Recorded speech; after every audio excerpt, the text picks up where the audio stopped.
ओम नमः शिवाय। यही हूँ कपिलेश्वर महादेव मंदिर जहाँ देउली ग्राम अवस्थित।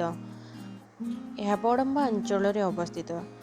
ये हूँ भगवान दुर्लभ दृश्य कारण भगवान सबुले गोटे कुह भितर था।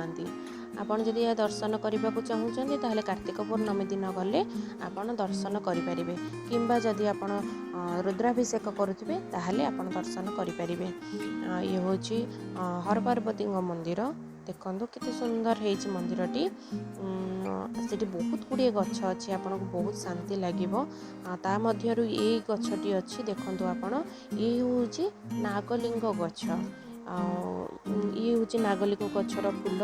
ये बहुत पुरातन कालरू अच्छी गछटी। कहती भगवान को अर्पण कले भगवान का फेवरेट फ्लावर बोली। आपड़ से जातु बहुत भल लगे। आमे तो सबु बेले जाऊ सेठिकार आखपाखर लोक मैंने सब से मंदिर को ही जाती। जदि आपण जाइछंती से मंदिर को ताले कमेंट करिके कहतु। ओम नमः शिवाय। धन्यवाद।